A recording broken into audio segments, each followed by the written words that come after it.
Beleza? Vamos dar continuidade à nossa disciplina, então, de anestesiologia de pequenos animais. E vamos entrar agora num tema relacionado à anestesia geral inalatória, tá? Na nossa última aula, vocês lembram que nós vimos sobre planos anestésicos, né? E eu falei que aqueles planos anestésicos só eram válidos para uma anestesia inalatória, onde você consegue controlar a profundidade anestésica do seu paciente, não é isso?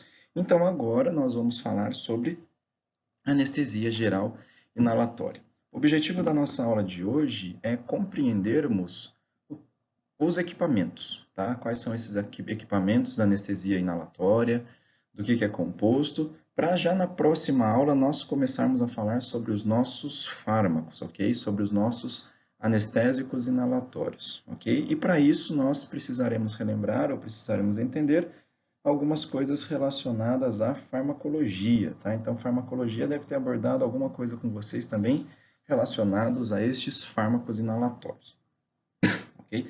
Mas, se não abordou, não tem problema que a gente vai falar sobre isso novamente, tá? Então, vamos ver o que seria essa anestesia geral inalatória, quais são os equipamentos e tudo mais. Então, quando eu falo em anestesia geral inalatória, eu estou falando numa anestesia obtida e mantida pelo sistema respiratório. Então, via de administração da anestesia geral inalatória, logicamente, são as vias respiratórias. E a via de manutenção da anestesia geral inalatória também, logicamente, é o meu sistema respiratório, ok? Então, ocorre a absorção e ocorre também eliminação desse agente anestésico pela nossa via respiratória. Quais são os objetivos desta anestesia geral inalatória? O objetivo que eu quero em qualquer tipo de anestesia, não é isso?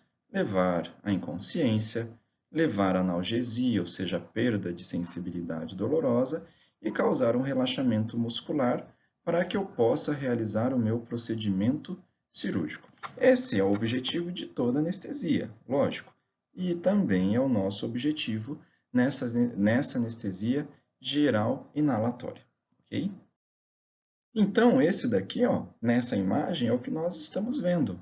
Um animal anestesiado com uma anestesia inalatória, certo? Então, ó, através deste tubo, está passando pela traqueia do animal e está indo até os brônquios, né? Até a carina traqueal, ou antes dessa carina traqueal, no caso, né? É esse tubo, olha só, tem esse tubo aqui, são esses tubos que estão levando o que para o nosso paciente? Está levando o oxigênio e está levando o anestésico inalatório, certo? Então, esse é o objetivo da anestesia inalatória, promover anestesia no meu paciente. E essa anestesia ela é obtida como? Através desse sistema de canos, né, esse sistema de tubos, levando o anestésico inalatório lá para o nosso paciente. Isso daqui é uma sonda chamada de sonda endotraqueal. A partir do momento que o animal já está anestesiado, você vai introduzir esta sonda endotraqueal diretamente na traqueia do paciente. E aí, essa traqueia ficará totalmente ocluída, então os gases só serão enviados e retirados por esta sonda endotraqueal, certo? Ah, mas espera aí, como que eu vou conseguir introduzir esta sonda na traqueia do meu animal, sendo que ele tem o reflexo de deglutição, que é aquele reflexo protetor? Para isso, eu tenho que induzir o meu paciente na anestesia, ou seja, eu vou aplicar um anestésico geral injetável no meu animal, que nós ainda não vimos, nós vamos ter uma aula sobre isso. Então, eu injeto um anestésico direto na veia do meu animal, ele ficará anestesiado, e a partir disso, ele perde todos os reflexos e eu consigo promover a intubação do paciente. Ah, mas espera aí, se eu estou administrando um anestésico na veia do meu animal, por que eu preciso depois manter ele na anestesia inalatória? Normalmente, esses anestésicos que são injetados na veia do animal para promover esse tipo que nós chamamos de indução, certo? Eles têm duração curta, por exemplo, duração de 5 minutos. Então, eu aplico esse anestésico com o único objetivo de promover essa indução. E o que nós chamamos de manutenção, ela é feita pelo aparelho ou ela é feita pela anestesia inalatória, certo? Então, é isso que vai acontecer com o nosso paciente. É isso que vocês vão ver nas rotinas de cirurgia, beleza? Então, vamos falar um pouquinho agora sobre os aparelhos de anestesia inalatória. Qual que é a composição desses aparelhos de anestesia inalatória? E nós temos o aparelho lá no nosso hospital veterinário. Então, assim que nós retornarmos, eu levarei vocês até a clínica, até o hospital, para nós termos uma aula prática, né? Pelo menos para compreender e pelo menos para entender o funcionamento desses aparelhos, ok? Não se preocupem que quando voltarmos, nós explicaremos isso de uma maneira mais prática. Então, aqui, pessoal, o que a gente consegue ver, o que a gente está vendo, são os modelos dos primeiros aparelhos de anestesia inalatória, né? Então, a anestesia inalatória, ela começou a partir de 1840, 1845, 1850. A partir daí, foi mencionado na comunidade científica, né, que era possível realizar procedimentos cirúrgicos com o paciente inconsciente, que este paciente estaria vivo e, logicamente, depois ele acordaria desta inconsciência. Então, isso daqui são os primeiros aparelhos de anestesia inalatória, né? Olha só, aqui dentro, onde eu circulei, é uma cuba de vidro, onde era colocado um líquido, que este líquido se vaporizaria, ou então até algodões ou chumaços de algodões embebidos com este líquido. Este líquido nada mais é do que o éter, que foi os primeiros anestésicos inalatórios utilizados. O paciente, então, pegaria essa extremidade, colocaria na boca e no nariz e começaria a respirar os vapores do éter que vinha desta cumbuca. Consequentemente, o paciente logo entraria em estado de sono, né? Ou seja, no estado de anestesia. Se a gente observar aqui desse lado, então aqui era colocado o éter ou o líquido anestésico, e aqui na extremidade da boca e do nariz do paciente para ele respirar. Então, até agora, o que a gente já consegue deduzir, o que a gente consegue já começar a raciocinar, que meu agente anestésico inalatório nada mais é do que um líquido, não é isso? E este líquido precisa se transformar em gás, precisa se transformar em vapor, para o paciente, no caso para o nosso animal, inalar esses gases ou esses vapores e a partir daí ficar anestesiado. Não é isso?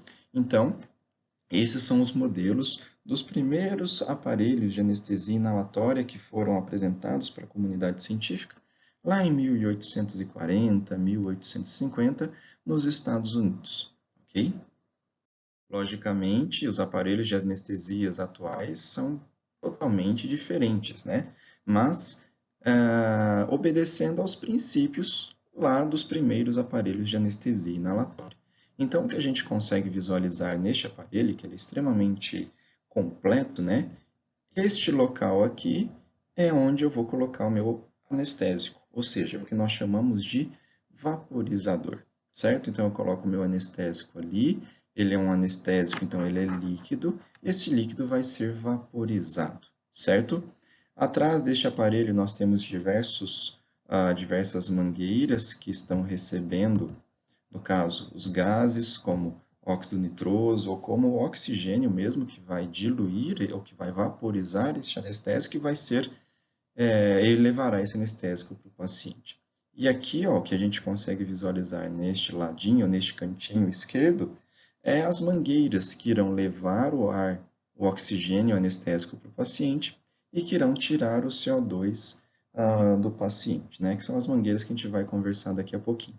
Esses aparelhos aqui, no caso, esse é mais completo, né? Esse aqui é um respirador automático. Quando eu faço um bloqueio anestésico no meu animal, eu bloqueio toda a musculatura dele, ele para de respirar, então eu tenho um ventilador mecânico respirando por ele, né? Então, este ventilador propicia, né, a obtenção de uma respiração mecânica, tá?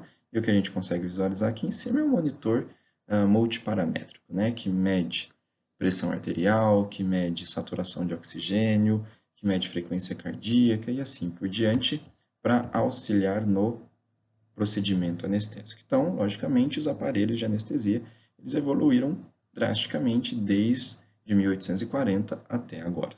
Temos também aparelhos de anestesia inalatória que são portáteis, né? Na veterinária, isso também é utilizado de uma maneira muito grande, né? Então, aqui, ó, que vocês conseguem observar, é o local onde eu vou colocar o meu anestésico inalatório, né? Onde eu vou colocar o líquido desse anestésico. Ele vai se transformar em vapor, vai ser vaporizado, certo? E a partir de mangueiras, e isso será levado para o paciente, tá? E aqui eu tenho o que nós chamamos de fluxômetro, que vai medir a quantidade de fluxo que eu vou utilizar no nosso paciente. A gente vai falar um pouquinho disso daqui a pouquinho, tá? Então, temos aparelhos também que são aparelhos móveis, né? Portáteis, que a gente consegue levar para qualquer lugar que for necessário. Esse aparelho é utilizado principalmente na anestesia veterinária. Um outro tipo de aparelho de anestesia inalatória portátil, né? Esse daqui já está até dentro de uma maleta para facilitar o seu transporte, mas os princípios são o mesmo, né? Então aqui a gente coloca o nosso agente anestésico, né? Aqui a gente coloca o nosso anestésico inalatório que vai ser vaporizado e ser levado para o paciente através de mangueiras, né? E aqui o fluxômetro que vai medir o fluxo diluente para o nosso paciente, tá? Então, diversos tipos de aparelhos de anestesia inalatória. Então, de uma maneira geral, os componentes do aparelho de anestesia inalatória está aqui, né? O local que precisa vaporizar aquele líquido anestésico, né? Os sistemas que vão levar esse anestésico já vaporizado para o nosso paciente. E aí nós temos sistemas abertos e sistemas fechados, eu vou falar um pouquinho disso também. O ventilador, nem todo aparelho de anestesia inalatória possui um ventilador, mas naquele modelo lá que eu mostrei inicialmente, ele possui um ventilador. E um canister, que eu vou falar daqui a pouquinho, tá? Se eu ficar falando agora, a gente não vai compreender muito bem. Mas, de uma maneira geral, esses são os componentes do nosso aparelho de anestesia inalatória, tá? Então, vamos começar a falar agora sobre os nossos vaporizadores. Lembra que vaporizador é onde eu vou colocar, o próprio nome dele já está falando, né? Ele vai vaporizar. É onde eu vou colocar o líquido, que é o nosso anestésico, e este líquido vai ser vaporizado. E é este vapor que eu vou administrar no nosso paciente. E aí, esses vaporizadores, ó, eles podem ser vaporizadores calibrados ou vaporizadores universais. E o que significa isso? Nós temos diversos tipos de agentes anestésicos, que a gente ainda não estudou, mas a gente vai estudar. Na medicina veterinária, aí, nós podemos utilizar rotineiramente uns dois, três tipos de agentes anestésicos. Ok? Quando eu falo em vaporizador, todo mundo lembra que é o local onde eu vou colocar o meu líquido anestésico e esse líquido precisa ser vaporizado. Não é isso? Quando eu falo em vaporizador universal, é aquele vaporizador que aceita qualquer agente anestésico. Então, eu tenho agente anestésico A, B e C. Nesse vaporizador universal, eu posso utilizar qualquer um desses anestésicos. Quando eu falo já em vaporizador calibrado, ele só aceita um único tipo de anestésico, um único tipo de fármaco. Então, vamos pegar o mesmo exemplo. Anestésico A, B e C. Um vaporizador calibrado, ele só aceita, por exemplo, o anestésico do tipo A. Ok? E então, esses são os tipos de vaporizadores. Vaporizadores universais e vaporizadores calibrados. Tá? Normalmente, o que nós iremos utilizar são vaporizadores universais, que a gente pode utilizar tanto anestésico do tipo A, do tipo B, C e assim por diante. Logicamente, um vaporizador calibrado é extremamente mais sensível, né? Então, o fluxo que eu administro no meu paciente é extremamente mais controlado. Os vaporizadores podem possuir fluxômetro, que vai medir o fluxo do meu diluente. Tá? Quem que é o diluente? Gás, um oxigênio no caso, certo? Então, os vaporizadores nada mais é do que as nossas fontes de gases. Tem algumas imagens e eu vou mostrar para vocês para ficar mais fácil da gente compreender. Então, tá aqui, né? Lembra daquele anestésico, aparelho de anestesia inalatória portátil que nós tínhamos falado? Então, esse daqui é o nosso vaporizador. Então, é aqui que eu vou preencher com o meu líquido anestésico e este líquido vai ser vaporizado. No caso, aqui é um vaporizador universal, né? E aqui o que nós tínhamos conversado é o fluxômetro. Ele mede o fluxo diluente para o meu vaporizador. E a partir deste vaporizador, então, está saindo o anestésico vaporizado aqui. Aí, essa mangueirinha está entrando aqui atrás, tá? E aí eu tenho as saídas, né? Desses canos que nós vamos chamá-los de traqueias, né? Porque eles têm as características, parecem a traqueia, né? Isso daqui é como se fossem os anéis cartilaginosos e tudo mais. Então, este anestésico vaporizado vai ser levado para o nosso paciente através desses sistemas de canos, né, de tubos, chamados de traqueia, que a gente vai começar a falar daqui a pouquinho, ok? E não sei se vocês lembram lá atrás que tinha um elemento também chamado de canister, não é isso? Canister é isso daqui, ó. Dentro desse canister, o que eu tenho? Uma substância chamada de cal sodado, ou seja, como se fosse uma areia, tá? Que eu coloco aqui dentro. O que essa areia vai fazer? O ar que o animal está expirando vai passar por dentro deste canister e esse canister vai fazer o quê? Vai pegar o CO2 que ele está inalando.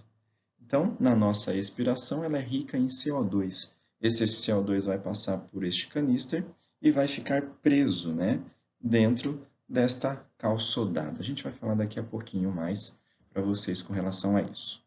Então, aqui a gente está conseguindo ver, né, um vaporizador, no caso um vaporizador universal, e nesse vaporizador universal eu tenho diversas marcações aqui para os diferentes tipos de anestésicos que eu vou utilizar. Então, eu vou utilizar um anestésico do tipo A, eu pego e coloco nessa marcaçãozinha. Isso a título de marcação, né, para eu saber com qual agente anestésico eu estou trabalhando. Lembrando que os agentes anestésicos terão diferenças farmacológicas significativas, que a gente vai abordar depois, beleza? E aqui um vaporizador calibrado, né? Pode ver que aqui já está escrito até o nome do anestésico que eu vou utilizar neste vaporizador. No caso, esse é um vaporizador para sevoflurano, tá? Depois a gente vai falar sobre esses anestésicos, tá? Então, aqui um vaporizador calibrado, que ele só pode ser utilizado com um único agente anestésico. Um outro vaporizador calibrado também, né? Só que esse no caso é para um outro tipo de agente anestésico chamado de isoflurano ou isofluorano, tá? É a mesma história. Eu vou colocar o líquido dentro deste vaporizador e este vaporizador, o próprio nome já diz, ele vai transformar este líquido em vapor para ser administrado no nosso paciente, tá? Nesse caso é um vaporizador calibrado também, que só aceita o isofluorano como agente anestésico. Tá? Na veterinária, a gente utiliza apenas, ou basicamente, né, os vaporizadores universais. E agora vamos falar um pouquinho dos nossos sistemas. Né? O que seriam esses sistemas? Seriam aqueles canos, né, que nós já chamamos de traqueia, que vão levar esse vapor até o nosso paciente. Então, eu tenho um sistema aberto, um sistema fechado, e um sistema também que eu vou chamar de sistema semi-fechado. Tá? Daqui a pouquinho a gente vai falar mais sobre eles. Mas o que são esses sistemas? O local, o caminho por onde o anestésico, que agora ele é um vapor, vai ser levado até o nosso paciente, tá? E a gente vai começar a falar sobre eles. Então tá aqui, para nós compreendermos, né? Nós temos um sistema aberto. O que seria esse sistema aberto? Então, o agente anestésico vai até o animal, e o ar expirado deste animal, olha só, vamos entender o seguinte. Então, aqui está o meu animal, certo? Eu estou levando para o meu animal o quê? Oxigênio e o anestésico inalatório. Local de absorção desse anestésico inalatório, via de absorção, via respiratória. Via de eliminação desse anestésico inalatório, via respiratória também. Então, quer dizer que na expiração desse animal, o que ele está jogando fora também? O que ele está eliminando? O agente anestésico. Então, ele está eliminando o CO2 e está eliminando o anestésico também, certo?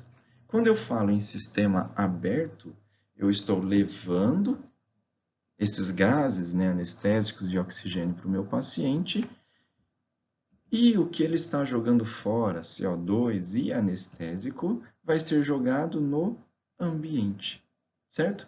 Por isso que está escrito aqui, ó, sem absorção de CO2. Então, na sala de cirurgia, você estará respirando, inalando o CO2 que esse animal está jogando fora, estará inalando também o anestésico que este animal estará jogando fora, certo? Isso é o que nós chamamos de sistema aberto.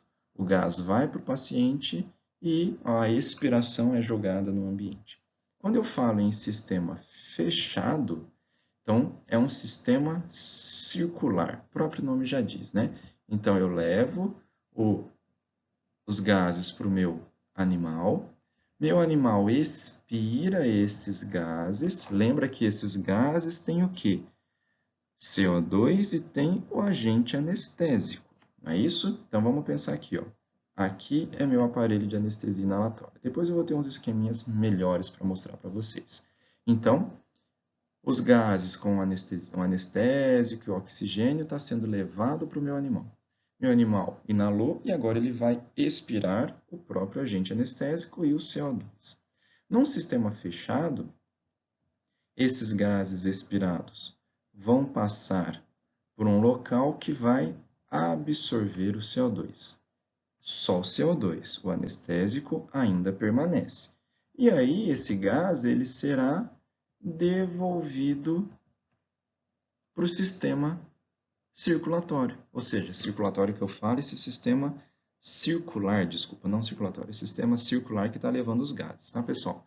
Então, passou por uma central que absorveu esse CO2 e agora esse gás limpo, sem o CO2, mas que tem o anestésico inalatório, vai ser devolvido para o circuito que está levando o anestésico inalatório para o meu paciente.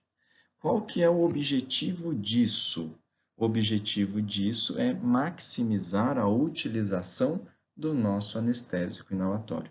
Concorda que se eu tenho anestésico inalatório aqui, eu não preciso jogar anestésico inalatório limpo, digamos assim? Então, esse é um sistema circular fechado. E um sistema semi-fechado é exatamente isso que a gente desenhou, só que agora eu tenho uma válvula que joga esses gases para fora também, né? Então, eu reaproveito um pouco, só que um pouco também eu jogo fora, tá? Então, esse é o que nós chamamos de sistema aberto, sistema fechado, certo? Então, quando eu falo em sistema aberto, olha só, não tenho reinalação dos gases expirados. O animal inalou e agora o animal expirou e tudo isso vai ser jogado fora. Quando eu falo que ele é altamente poluente, é para o ambiente cirúrgico, certo? Então, está você lá na sala de cirurgia e você está inalando o anestésico que o animal está jogando fora. E temos agentes anestésicos que são altamente teratogênicos. Então, por exemplo, uma mulher grávida não pode, de espécie nenhuma, de jeito nenhum, ficar numa sala com anestesia inalatória, tá? Não tenho resistência respiratória e eu tenho perda de umidade, porque tudo isso vai estar sendo jogado fora também. Então, esse é um sistema aberto. Então, o sistema aberto basicamente é isso, tá? Esqueçam isso por enquanto. Então, esquece isso, esquece essa mangueirinha. Sistema aberto é isso. Olha só, eu tenho meu fluxômetro, eu tenho meu vaporizador, pronto, o anestésico inalatório está caminhando por essa mangueira, chegou aqui, ele vai para o nosso animal. Ok? Vai para o animal, a hora que o animal expira, isso vai ser jogado fora no ambiente, tá? Isso que eu tinha pedido para vocês ignorar por enquanto é que isso daqui nada mais é do que um respirador automático, tá? Que não é necessário em toda cirurgia, né? Então, isso é um sistema aberto. O anestésico vai para o paciente, volta e é jogado no ambiente. Então, tá aqui, né? Ó, isso daqui é o que a gente chama de baraca, para animais pequenininhos, certo?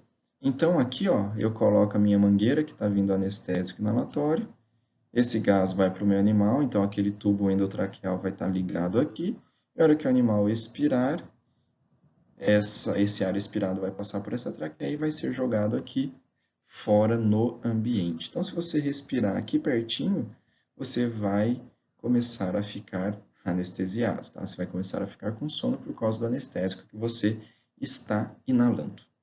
Já um sistema fechado, igual a gente já tinha conversado, o principal objetivo é esse daqui, ó, reduzir o consumo de anestésico.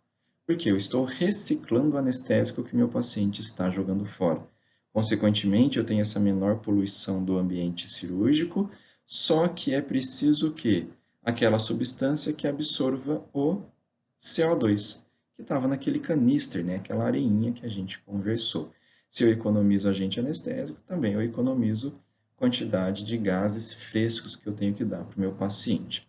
Logicamente, uma das complicações desse sistema fechado, não complicação, mas você deve ficar atento, porque o risco do meu paciente ficar muito profundo na anestesia é grande. E aí, como que a gente vai avaliar se o animal está sendo aprofundado na anestesia? Pelos planos anestésicos que a gente teve na nossa aula passada. Então, aqui é um esqueminha básico de um sistema fechado. Certo, pessoal? Vamos entender o que está acontecendo. Olha o nosso fluxômetro, olha o nosso vaporizador. Aqui são as fontes de gases, né? Os cilindros com os gases diluentes. Ok? Normalmente, o oxigênio. Então, agora o anestésico está vindo aqui, segue a nossa setinha, vai para a traqueia e vai para o nosso paciente. O paciente expirou, esse gás vai passar por este canister. O que esse canister vai fazer? Absorver todo o CO2. Lembra que tinha areia e essa areia vai pegar todo o CO2. E agora esse ar limpo, né, digamos assim, ele vai o quê? Voltar para o paciente. E o ciclo continua. Logicamente, eu tenho uma válvula de alívio, né, para de vez em quando jogar este ar fora, tá? Para não sobrecarregar todo esse sistema. Então, esse é um sistema circular, um sistema do tipo fechado, certo? Qual que eu vou usar? Depende da tua experiência, tá? Você pode usar um aberto, um fechado, mas depende muito da tua experiência. E aqui o sistema fechado, né? O mesmo esqueminha do sistema fechado. Esqueçam isso, que esse daqui é o nosso respirador automático, né? A gente já tinha conversado que nem todo aparelho vai possuir. O fluxômetro, a nossa fonte de gás aqui, o diluente, o vaporizador, desculpa. Então, aí o anestésico olha para onde ele vai nesse sentido e chega até o paciente.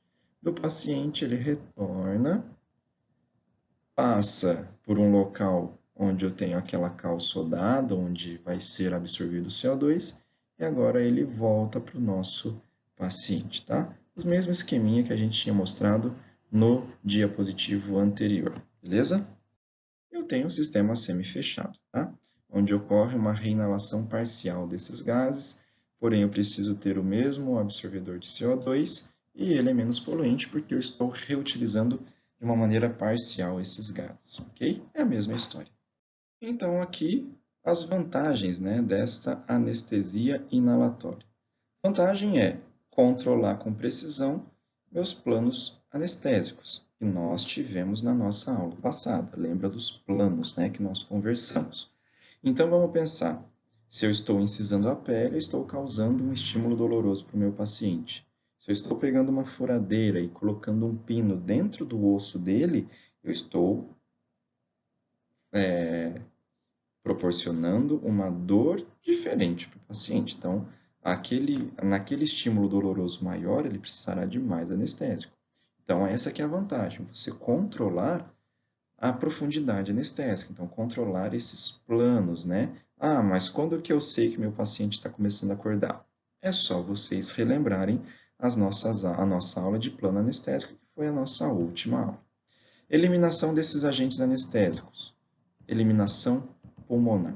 Lógico, eu posso ter eliminação e metabolização hepática? Posso, mas a maioria deles, eliminação totalmente pulmonar. Então, não passa pelo fígado nem pelos rins. Recuperação rápida. A partir do momento que eu desligo meu aparelho de anestesia, ou eu paro de fornecer o anestésico para o meu animal, em torno de 5 minutos ele já está acordado. E, logicamente, meu custo-benefício é muito grande, certo? Fazer a cirurgia com anestesia inalatória te dá uma segurança muito maior do que com um agente anestésico injetável, que a gente ainda vai ter aula sobre isso. Desvantagens disso, né? Logicamente, eu preciso ter conhecimento. do aparelho, preciso ter conhecimento do agente anestésico. Então, eu preciso ter treinamento, né?